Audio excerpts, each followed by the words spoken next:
কৃষ্ণ কৃষ্ণ।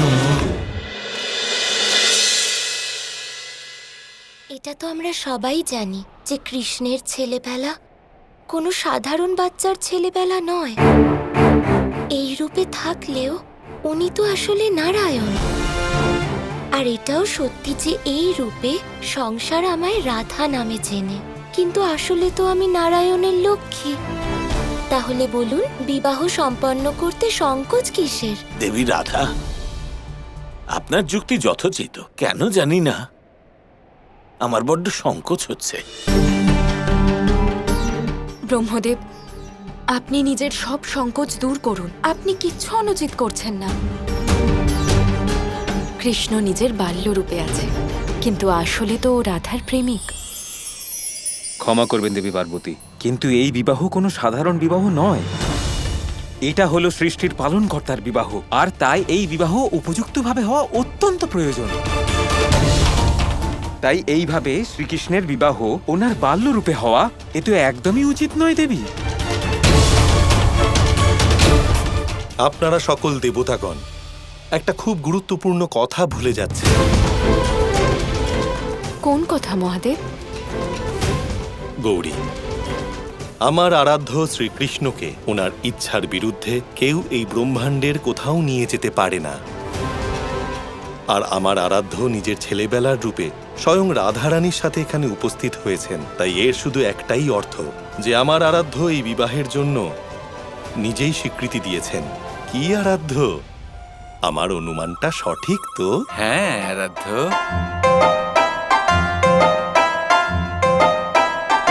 ক্ষমা করবেন মহাদেব, কিন্তু শ্রীকৃষ্ণের এই লীলা তো আমার বোধবুদ্ধির ঊর্ধ্বে।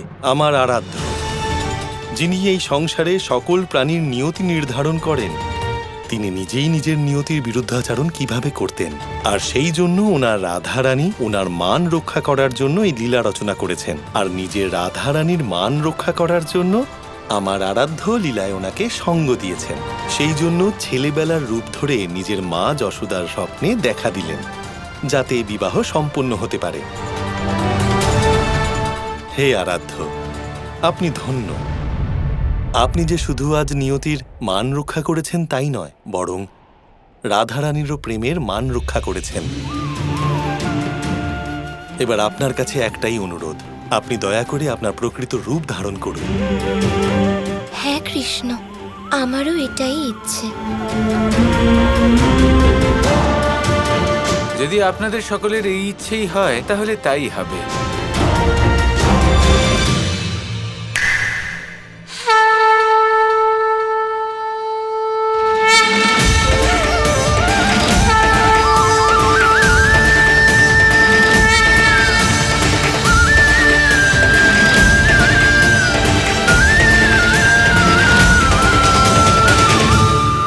বলুন ব্রহ্মদেব, এবার প্রতিশ্রুতি পূর্ণ করবেন তো? অবশ্যই দেবী রাধা, এটা তো আমার কাছে পরম সৌভাগ্যের ব্যাপার। বলো কৃষ্ণ, প্রস্তুত আছো? আর তুমি? যুগ যুগ ধরে। ইন্দ্রদেব, ব্রহ্মাণ্ডে এটা ঘোষণা করে দিন যে রাধা কৃষ্ণের বিবাহের তিথি আসন্ন।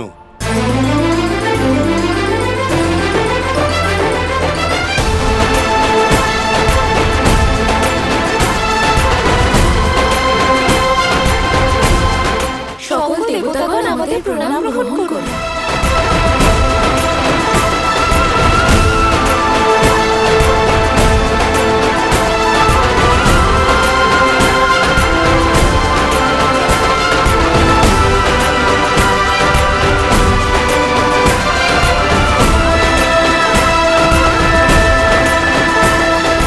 যাই হোক না কেন, দিনের শেষে প্রেম নিজের পথ খুঁজেই নেয়।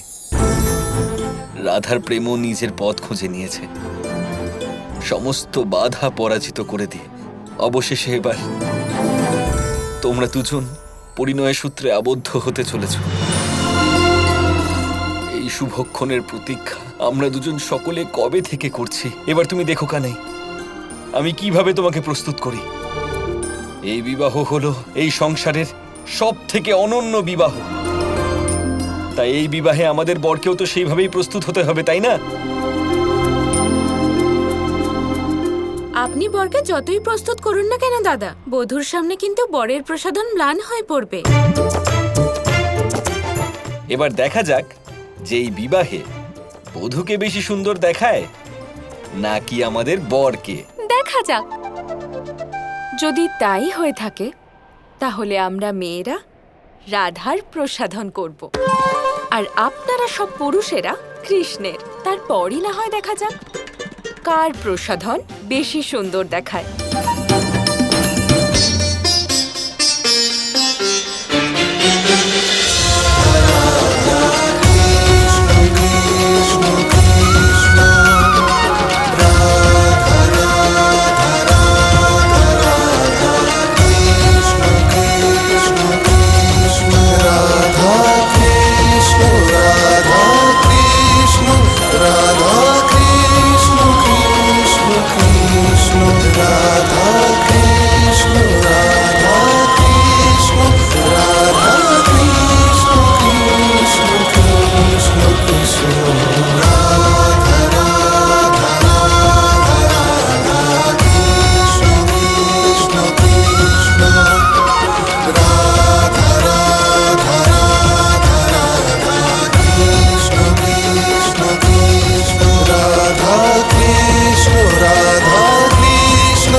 সিদ্ধান্ত নেওয়ার সময় উপস্থিত সব দেবতাদেরকে আমি অনুরোধ করছি তারা যেন পরাজয়টা এখনই স্বীকার করে নেন, কারণ এই সংসারে রাধার থেকে সুন্দর বধূ তো হতেই পারে না। নিশ্চিত রূপে এই সংসারে রাধার থেকে সুন্দরী বধূ আর কেউ হতেই পারে না, কিন্তু আমাদের কানাইয়ের রূপের সামনে রাধার রূপ কিছুটা হলেও ম্লান হবেই হবে। আর আপনি আর আমি কেন, স্বয়ং রাধা নিজের মুখে কথাটা স্বীকার করবে যে কানাইকে ওর থেকে বেশি সুন্দর লাগছে।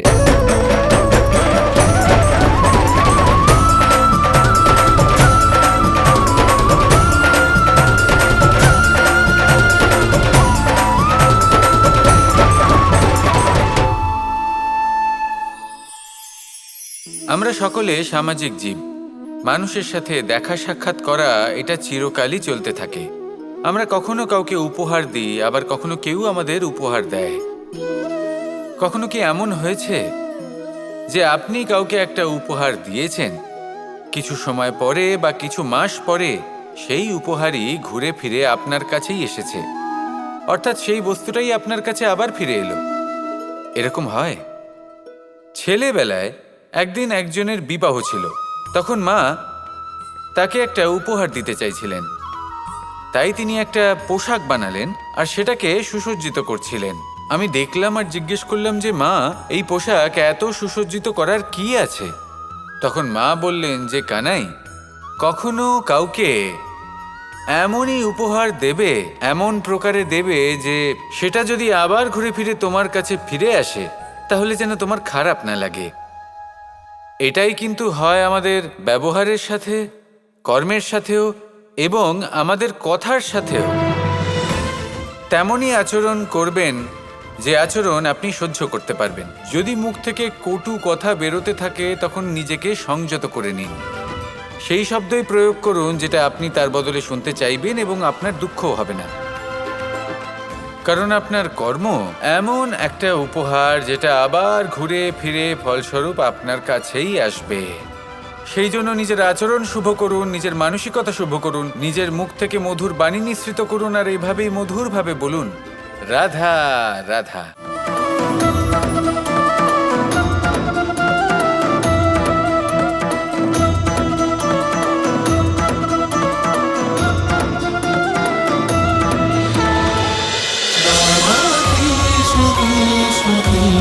চলো চলো চলো চলো পাল্টাই